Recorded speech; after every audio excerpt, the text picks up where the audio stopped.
yo me interrogo por qué no se ha podido avanzar seriamente sobre este último desafío. Es decir, ¿por qué en Venezuela no hay una gran red nacional de activismo social por la redemocratización? Porque armar la red sí lo puedes hacer en tiempos de pandemia. Lo que eventualmente no puedes tener es concentraciones multitudinarias del tipo de las que tuvimos Sí, durante mucho tiempo. sí. Y por cierto, un último comentario sobre esto. No basta con reunir, en el caso de que se pudiera, 10.000, 20.000, 50.000 personas en la calle y ya. No, Román, Ujú. un par de autoras, Erika Chenoweth y María Estefan, lo dijeron con mucha propiedad en un libro en el que investigan 106 años de protestas en el mundo, de 1900 a 2006. Y ellas concluyen que la protesta que realmente tiene impacto es no violenta, es realmente organizada con suficiente antelación, es decir, no es una protesta Sí, espontánea e improvisada, sí. es una protesta que requiere mucha articulación, que requiere campañas persistentes y es una protesta genuinamente masiva y ellos entienden por esto alrededor del umbral del 3.5% de la población, repito, alrededor del umbral del 3.5% de la población. Román, calculando cerca de 28 millones de habitantes en Venezuela, esto significa cerca de 1 millón de personas. Entonces la pregunta de fondo es ¿cuándo hemos reunido semejante contingente con capacidad de movilización organizados como parte de una red nacional de activistas? ¿Cuándo lo hemos reunido? Es decir, las tareas no se han hecho. Una cosa son las reglas de juego que imponen los actores que están en el poder, pero otra cosa son las tareas que tú tienes que acometer pase lo que pase. Mm. Quiero preguntar, ya es John Magdaleno, nuestro invitado. Quiero preguntar, por una parte, por gobierno, otra por oposición. John, con 21 años ya de revolución, siendo testigo presencial como has sido, porque vives en Venezuela, porque estás acá, analizando como analizas cada detalle, ¿qué llevaría a la gestión de Nicolás Maduro a hacer algo distinto, a actuar diferente, a responder a a las necesidades del país, a las necesidades de la gente? ¿Qué lo haría sentarse y tener una verdadera negociación o abrirse a algo diferente a lo que hemos tenido en este tiempo? Bueno, Román, en mi opinión, solo una cosa, y quizás sea de forma coyuntural y táctica, es decir, no creo tampoco en una genuina voluntad de rectificación histórica. Ujú. Lo que aprecio es que si hay una genuina amenaza de fractura interna, repito, si se presenta una genuina amenaza de fractura interna, quizá se esté dispuesto del lado del gobierno a algún ajuste táctico, pero ya a estas alturas, después de 21 años, Román, Mm, yo no estaría esperando una rectificación histórica o una de carácter estratégico, es mm, decir, son demasiados los errores acumulados, son demasiadas las agendas históricamente irresueltas. Uno escucha el relato oficial, esto ocurre desde hace años, pero cada vez el divorcio es mayor entre la realidad y, vamos a decir, esa narrativa originalmente protoideológica. sí. Cada vez es mayor el descontento incluso entre sus propias filas, es decir, que eh, los recientes acontecimientos que acabamos de ver en días pasados, Román, lo comunican elocuentemente. Lo que acaba de ocurrir en el Yaracuy en concreto, en Santa María de Ipire, es decir, el descontento, y esta es una cosa que hemos hablado en el pasado, Román, Ujú. el descontento sigue teniendo expresión pública. Sí.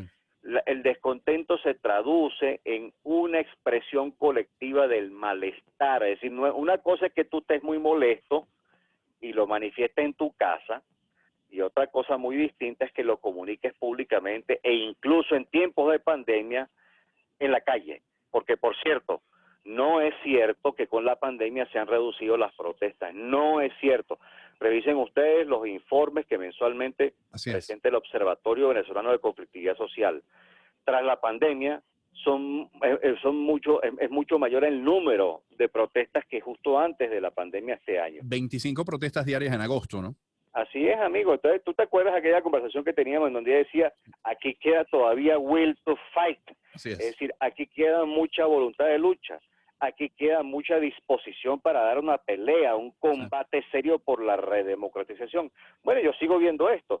¿Qué es lo que falta, Román? Organizarse, amigo. Organizarse, coordinarse, articularse. Es decir, esto no es un asunto que se puede improvisar. Esto no es un llamado espontáneo que coyunturalmente puede funcionar. No, esto no opera así. John, publicaba yo el jueves, John Magdaleno es nuestro invitado, publicaba yo el jueves de TVT en redes sociales, publicaba un post que tenía un video y dos imágenes. El video correspondía al año 2012, cuando Capriles en una tarima invitaba a subir a esa tarima a María Corina Machado, a Diego Arria, a Pablo Medina, a Pablo Pérez, a Leopoldo López. El mensaje en ese momento de Capriles era, bueno, un mensaje de unidad de cara a las presidenciales contra Chávez. Y las fotos que yo colocaba después correspondían a 2 meses antes, a finales del año 2011, cuando tuve yo el honor de moderar un debate entre esos 6 precandidatos en televisión. Muchos medios nacionales, internacionales transmitieron aquello. BBC, luego de aquel debate, entrevistaba a 3 analistas. Entrevistaba a Nick Evans, aún en el chavismo, a Luis Vicente León y a ti. Y tú decías, y te cito, de aquí en adelante los precandidatos opositores tienen una serie de desafíos que incluyen pulir su oferta electoral, su discurso y su contenido, además de, en un escenario de mayor competencia, lograr la diferenciación manteniendo la unidad. Caramba, noviembre del año 2011, ¿cuánto ha cambiado esta historia, no? Bueno, desde luego, porque de allá hasta acá, en 9 años, las condiciones en las que se efectúan las consultas, Román, sin duda alguna, se han deteriorado. Ha habido mayores violaciones de garantías, son cada vez más sistemáticas. Esto que sorprende a mucha gente después del informe de la ONU, vamos, esto se sabe hace tiempo, amigos. Seamos serios, estas son denuncias que vienen haciendo ONG venezolanas, ONGs internacionales, periodistas venezolanos, periodistas internacionales, es decir, estas son denuncias que tienen tiempo rodando. Puedo comprender que el peso que tiene que un órgano independiente, una misión independiente de la ONU lo comunique expresamente en un informe, pero es que esto ya lo sabemos desde hace tiempo. Entonces, han cambiado las condiciones en las que se puede hacer política del lado de la oposición y obviamente los desafíos son mucho mayores para el liderazgo político. Pero de vuelta, Román, sí que hay que entender 3 cosas que son vitales para poder hacer frente a este tipo de sistemas. Tú requieres mucha articulación, organización y articulación que va más allá de la coordinación entre partidos y entre líderes políticos. Estoy hablando de organización social Sí. y política, ambas. Y esto involucra a muchos sectores sociales simultáneamente. Los partidos solos ya no pueden. Si ya, aunque tengan la voluntad, ya solos no pueden. Así que requieren, evidentemente, el concurso de muchos sectores sociales, sindicalistas, hasta de empresarios, eventualmente redes de comunicadores sociales, gremios profesionales, evidentemente las universidades, profesores, estudiantes, el movimiento estudiantil. Es decir, para señalar solo unos pocos, por razones de tiempo, Sí. se requiere mucha articulación social. Y yo lo que veo es que estas tareas están lentas en función del nivel de deterioro que lleva el país. Entonces, sí, eso ocurrió hace 9 años, Román, pero las realidades hoy en efecto son otras. Ahora, sigue privando la demanda de mayor articulación y coordinación entre los actores, porque esta es una variable muy importante en este tipo de procesos.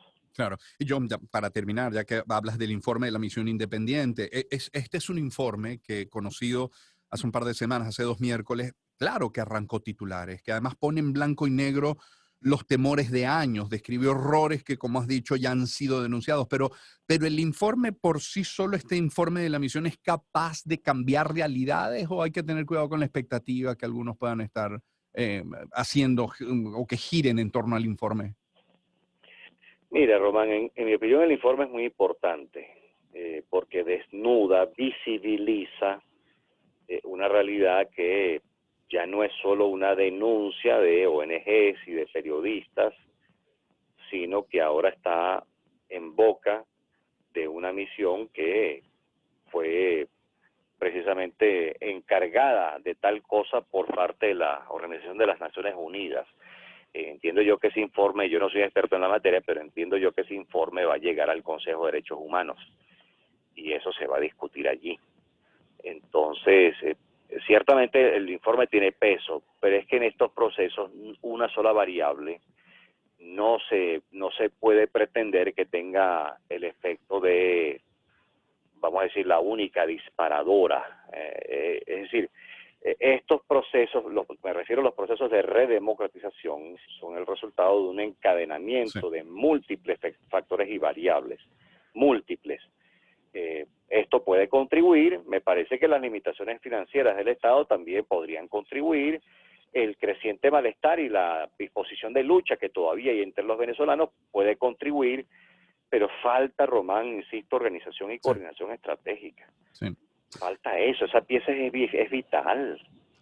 John, sí, para terminar te pido que por un instante fueras DJ Magda, o como dice Franklin, DJ Will to Fight, y te coloco estos temas sobre la mesa, o estos artistas: Elton John, The Killers, Genesis, Wildflowers, Paul McCartney con Michael Jackson o Coldplay. ¿Qué eliges?